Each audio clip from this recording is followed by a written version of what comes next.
Welcome to today's video, where we'll dive into the fascinating history of Japan's foreign policy before and after the First Opium War.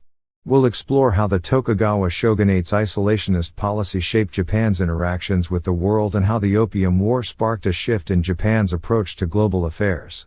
Section 1: Japan's foreign policy before the First Opium War. During the early 17th century, Japan adopted the policy of national isolation under the Tokugawa shogunate. While often perceived as total isolation, it was actually a controlled system of limited foreign trade and interaction. Trade during the Tokugawa shogunate was carefully controlled and limited to specific partners. The Dutch were allowed to trade in Nagasaki at Dejima, but only under the strict condition that they did not spread Christianity. Similarly, trade with China, under the Qing dynasty, was also confined to Nagasaki.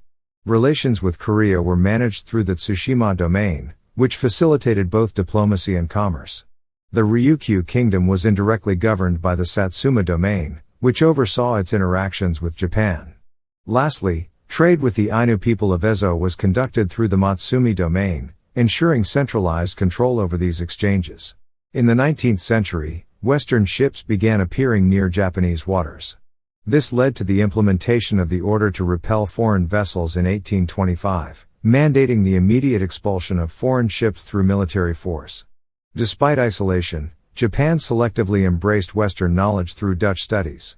Fields such as medicine, astronomy, and military technology benefited from this exchange, laying the groundwork for future modernization efforts. With increasing encounters with Russia and other powers, Japan fortified its coasts, especially in Ezo. However, resource and technological limitations hindered robust defense capabilities. While controlled trade generated revenue, Japan's exclusion from global markets led to economic strain, including the depletion of silver and gold reserves. Section 2: The impact of the First Opium War on Japan.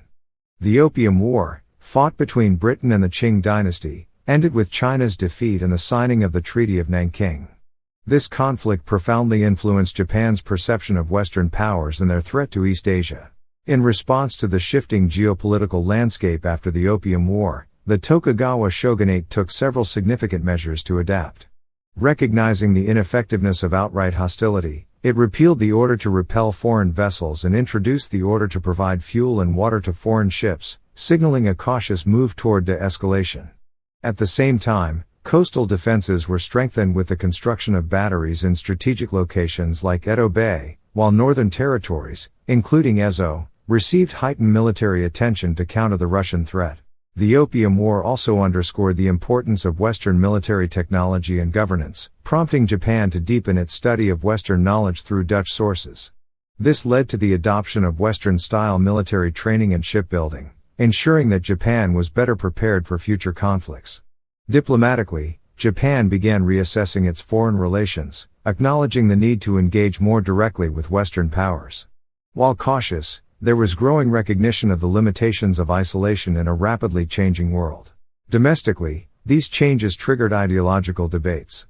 The Opium War heightened tensions between isolationist factions and reformists who advocated modernization and closer engagement with the West. The Revere the Emperor, Expel the Barbarians movement gained traction, reflecting public unrest over foreign threats. The shogunate, aware of its vulnerabilities, began taking gradual steps toward opening the country, culminating in the arrival of Commodore Perry in 1853 and the signing of the Treaty of Kanagawa in 1854. These developments laid the foundation for Japan's eventual modernization and entry into the global stage. Conclusion: the period surrounding the First Opium War was a turning point for Japan. While maintaining the framework of the isolation policy, the shogunate began laying the foundation for eventual modernization and open engagement with the global community. From fortifying defenses to embracing Western knowledge, Japan's response to the Opium War demonstrates its adaptability in the face of external pressures. This period set the stage for the Meiji Restoration and Japan's transformation into a modern nation. That's it for today's video. Thank you for watching, and see you in the next one.